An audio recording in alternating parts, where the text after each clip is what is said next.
Possible sign of things to come. Lori Loughlin is doubling down, pleading not guilty to new federal bribery charges brought against her and her husband in the college admissions scandal. Here now to react is Doug Burns, a former federal prosecutor. Wow, they are turning up the pressure.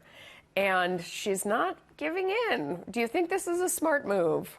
They really are turning up the pressure. I mean, many of us in my field feel it's a little unfair that the government can return what we call these superseding indictments, adding. But you're exactly right. They do it in order to, induce a plea, bring the person around. I mean, look, if you break it down logically, Melissa, it's either A, she thinks she's factually innocent, okay, B, she thinks that they can't prove it legally innocent, or C, she just has, a hubris, I don't want to be unfair, and arrogance. Yeah. It's very hard to handicap this. But I'll tell you one thing, from 34 years of doing this every single day, in federal court, if you take on City Hall, as we say, it is at great risk because you do tend to get punished if you do lose a trial. But again, I don't prejudge the case. But I will say that, they have a lot of cooperators also who are going to come in and testify live. Yeah. Some people had said that maybe her kids could end up going to jail. Is there any logic in that? Probably not, honestly. In other words, when you look at the pecking order of culpability, you have the main guy, Rick Singer. You have, coaches and people with the universities. Then you have the parents. But I would be reluctant to think that they would bring in the actual students.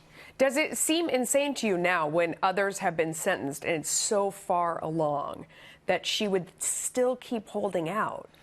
Well, it's funny that you ask me that because, in my career, I've had many, many instances where, for whatever reason, and it's generally statistically in the minority, Melissa, people just, maintain their innocence, go to trial, take the punishment. Very hard to handicap what she's thinking. Yeah. Again, I don't prejudge it. But the other point, obviously, is, in this new world we're in, you're seeing these prison sentences. And the reason I say in this new world we're in is that generally 20 years ago, quite honestly, I think a lot of lawyers would tell you that on this fact pattern, you probably would have seen probationary terms. Right. It's another whole seminar why they're giving these short prison sentences. But the reality is, this is a little bit puzzling, honestly. Yeah. Okay, so let me ask you about this one. New York City Mayor Bill de Blasio joining the chorus of those questioning the death of Jeffrey Epstein. Take a listen. Sure. Something doesn't fit here. It just doesn't make sense that the highest profile prisoner in America, someone forgot to guard him. So I want to understand, I think everyone wants to understand what really happened. What do you think?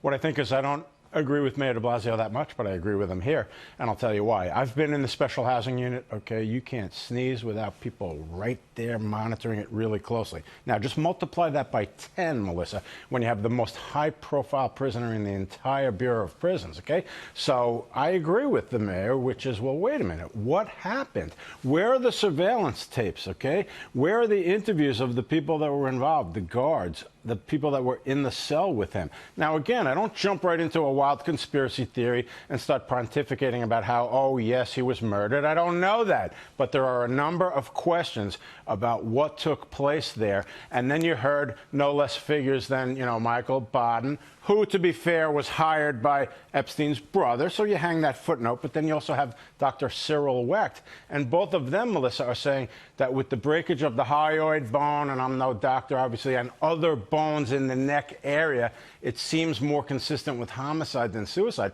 I think that's got to be taken very seriously, obviously. Do you think we'll ever know the truth? I mean, if you have Mayor de Blasio now saying this looks fishy, who is in charge of investigating this? And, will we ever really know, do you think? That's a great question because it's hard to answer.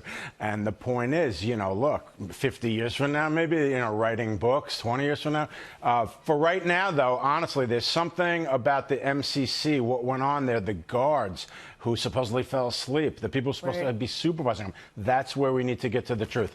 All right, Doug Burns, thank you. My pleasure.